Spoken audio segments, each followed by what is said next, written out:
Hello বন্ধুরা, তোমরা সবাই কেমন আছো? আশা করছি সবাই ভালো আছো, সুস্থ আছো। আজকের ব্লগটা শুরু করছি। সকাল ঠিক বলা যাবে না, এখন বাজে 11টা। তো এখন থেকেই শুরু করলাম। আজকে শনিবার। আর কি বলো তো, দুদিন ধরে একটু বিয়ে বাড়ি যাওয়া আসা করাতে না সব গন্ডগোল হয়ে গেছে। আর আশেপাশে এত বিয়ে, একদম লক্ষ্মী পুজোর মতন বিয়ে। তো কি বলো তো, এত মাইক বাজছে আর সবটাই না, সব না মানে বেশিরভাগ বিয়েটাই মেয়ের বিয়ে এদিকে। তো সারাদিনই মাইক বাজে, বাজনা সব কিছুই। আর আমাদের বাড়িটা তো তোমরা দেখেইছো, একদম নদীর কাছাকাছি। তো যত দূর থেকেই দূরেই বিয়ে হোক না কেন, বাজনা কিন্তু এখানে চলেই আসে। তো সেই জন্য না সারাক্ষণই একটা আওয়াজের মধ্যেই থাকি। তো কি বলো তো, গান বাজনা এসবের মধ্যে না আমি ভয়েসটাই ঠিকঠাক দিতে পারছিলাম না। আর ভিডিও খুব বেশি তৈরি করিনি, তবে দিতে পারতাম, কিন্তু এটাই হচ্ছে মেন কারণ যার জন্য আমি দিতে পারছিলাম না। কি বলো তো, অন্য বলা তো যায় না ভিডিওর মধ্যে কোন গানের থেকে আবার কপিরাইট চলে আসে। তো সেই জন্য একবার দুবার এসেছে আমার, তো সেটাকে কাটানো খুবই ঝামেলা। আর কি বলো তো, নতুন নতুন ইউটিউবে এসেছি, তো এত কিছু তো জানিও না। তো এত কিছু করে কপিরাইট থেকে বেরিয়েও আসতে পেরেছি। কি বলো তো, তারপরে না ওই মানে একটু হিসেব মতোই পা রাখছি আর কি। সব বুঝে শুনে করাই ভালো, তাই না? জেনে শুনে কেন গন্ডগোল পাকাই আর কি। তো যাই হোক, দেখো এখানে হচ্ছে শনিবার, তো তোমরা জানোই আমি নিরামিষ খাই। আর আগের দিন রাতের বেলা বিয়ে ছিল, তো বিয়ে থেকে এসছি অনেকটা রাতেই। তো এসেই তো আর শুয়ে পড়া যায় না, শুতে শুতে প্রায় 1টাই বেজে গেছিলো। সেই জন্য আর কি উঠতেও একটু দেরি হয়েছে। আর দুদিন ধরে একটু চাপও আছে। চাপ বলতে কি বলো তো, শুধু বিয়ে বাড়ি গেলে তো হবে না, বাড়িটা সামলে তারপরে যেতে হয়। আর আমাদের যাই হয়ে যাক না কেন, কাজের কিন্তু কোনো পরিবর্তন হয় না, কাজ সব একই রকম থাকে। তো সেই জন্যই আর কি। আর বিয়ে বাড়িতে তো আমি গেছি, তোমাদের দাদাভাই তো আর যায়নি, মানে বিয়ের দিন গেছে, এর আগে তো আর যায়নি। তো ওর জন্য রান্নাবান্না করতেই হয়েছে আমার। তো সেই জন্যই আর কি একটু ঝামেলাও বেশি হয়ে গেছিলো। আর তোমরা তো জানোই যে সবটাই বাড়িতে একাই করতে হয়। তো এখানে দেখো, সকালবেলায় কিছু জিনিসও এনেছি, যেহেতু দুদিন ধরে যাওয়া আসা করছি না, রান্নাঘরে কি আছে না আছে খুব একটা খেয়াল থাকে না। যখন আসি তখন মনে পড়ে। তো এভাবেই চলছিল 2-3 দিন, এটা নেই সেটা নেই করে। তো ভেবেছি কি বলো তো, আজকে তো বাসি বিয়ে, তো আজকে আর যাব না। মেয়েরও একটু সর্দি কাশি হয়েছে, তো সেই জন্য আজকে আর যাব না। যে পরিমাণ ঠান্ডা পড়েছে, কবের থেকে রোদের দেখা নেই। তার মাঝখানেই দেখো সে জামা কাপড়ও ধুয়েছি প্রচুর। তো সেই জামা কাপড় নিয়েও একটা ঝামেলা। দেখো, একবার বার করি, একবার উঠিয়ে নিয়ে আসি, আবার ইস্ত্রি করি। মানে কি বলবো, কিছু কিছু জিনিস থাকে যেটা শুকিয়ে যাওয়াটা খুব প্রয়োজন, মানে সবসময় কাজে লাগে। তো এমন বহু জিনিস থাকে, সেগুলোকে আবার ওই ইস্ত্রি করে করে শুকিয়ে নেওয়া। হাওয়াতে একটু শুকিয়ে যায় হলেও না। তো এখানে দেখো, তোমাদেরকে একটা কথা বলে দিই, কত বড় বড় লঙ্কা। তো এই লঙ্কাগুলো না চপ খেতে বেশ ভালো লাগে। আমার যা দিয়েছে, ওর বাপের বাড়ির থেকে এনেছিল, সেখান থেকেই দিয়েছে। দেখো প্রায় 1 টাক্কর হাতে হয়েই যাচ্ছে। এত বড় বড় লঙ্কা আমি কিন্তু কোনোদিনও, মানে বাজারে শীতকালে প্রচুর পরিমাণে ওঠে, কিন্তু আমি না কখনো আনিনি। কেন কি জানি না খেতে কেমন লাগে, কতটা ভালো হবে খারাপ হবে। তো সেই জন্য এখন খেয়ে দেখছি এত ভালো যে এখন আনতে হবে আর কি, সিজন অনুযায়ী খেয়ে নেওয়াটা উচিত। তো তারপরে দেখো, এই যে দুপুরবেলা রান্নাবান্না করেছি। আজকে রান্না না প্রচুর হয়ে গেছে, কোনটা ছেড়ে কোনটা রান্না করবো ভেবেই পাচ্ছিলাম না। তো তারপরে দেখো এত কিছু হয়েছে, এখানে ভেজ ডাল, ওখানে পনির, চাটনি, পনিরের মধ্যে একটু ধনেপাতাও দেওয়া হয়েছে। এটা হচ্ছে ফুলকপি আর ধনেপাতার দুটোকে মিল করে তারপরে পকোড়া। এটা হচ্ছে কালাই শাক, আর এটা হচ্ছে বাঁধাকপি ঘন্ট। তো এই হচ্ছে আমাদের দুপুরবেলার লাঞ্চ। বাঁধাকপি ফুলকপির বড়াগুলো দেখে তোমরা হয়তো ভাবছো যে পুড়ে গেছে, না, একটু একটু বেশি ভেজেছি আর কি। আর যেহেতু ধনেপাতা না, তো সেই জন্য আর কি কালারটা ওরকম এসছে, নইলে কিন্তু ফুলকপির বড়াটার ওরকম কালার আসে না। তো তারপরে এদিকে তো মেয়ের খাওয়া হয়েই গেছে, তো আমরা দুজনে খাবো। এখন প্রায় 3টেই বেজে গেছে। আর তোমাদের দাদাভাই তো জানোই শনিবার করে আসে একটু দেরি করে। আর প্রতি শনিবার করেই ওর স্নান সেরে শনি মন্দিরে যেতেই হবে, তো সেখানেই গেছে। তো সেই জন্য এখানে আমি ভাত ঠাত বেড়ে দিচ্ছি।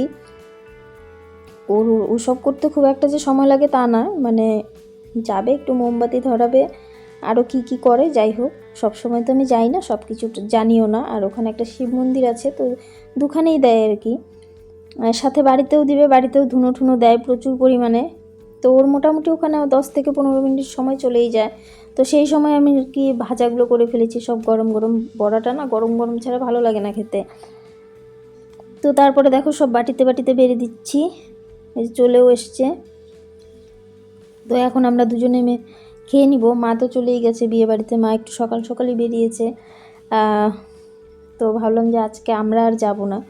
আর বাড়িতে না প্রচুর কাজ, সব থেকে বড় কাজ হচ্ছে জামা কাপড় এত পরিমাণ হয়েছে। এক তো বিয়ে বাড়ি গেলে কী পরিমাণ জামা কাপড় হয়, তার মধ্যে শীতকাল।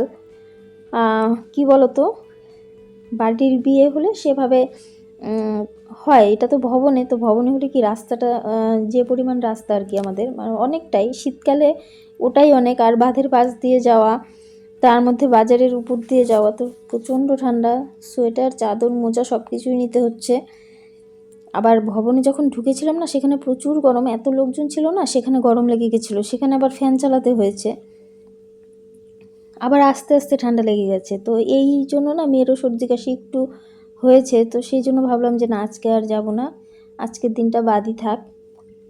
তো এখানে দেখো যে খেতে বসছি, খেতে খেতে আর কি দু একটা গল্প সল্প করা, এর বাইরে তো আর সময় নেই। এখন খেয়ে দিয়ে চলে যাবে দোকানে, আস্তে আস্তে আবার রাতে, তো রাতে আর কখন গল্প করবো, তাই না?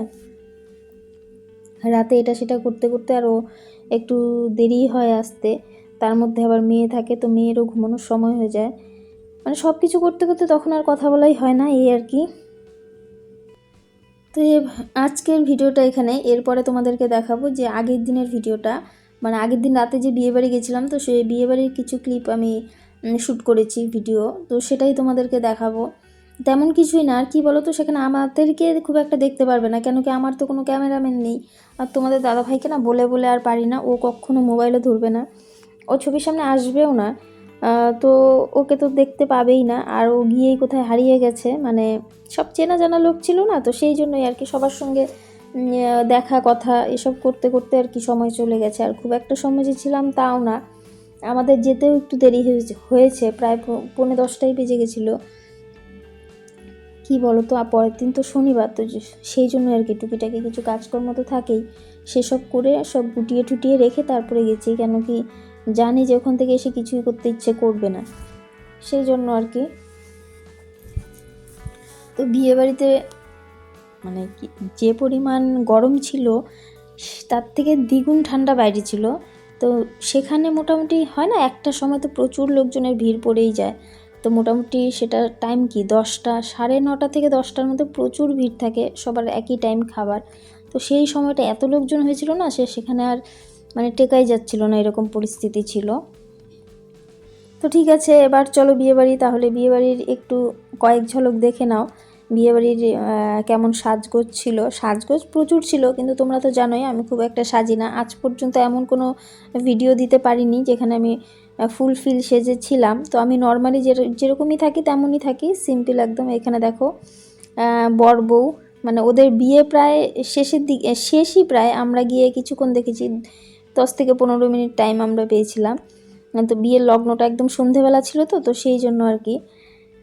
তো এই যে বর বউ, এই সময়টা প্রচুর ভিড় ছিল, ফটো কোথার থেকে তুলবো তালই পাচ্ছিলাম না, মানে কি বলতো, দাঁড়ানোরই জায়গা ছিল না, আর স্পেসটা এত ছোট ছিল না, মানে কম ছিল।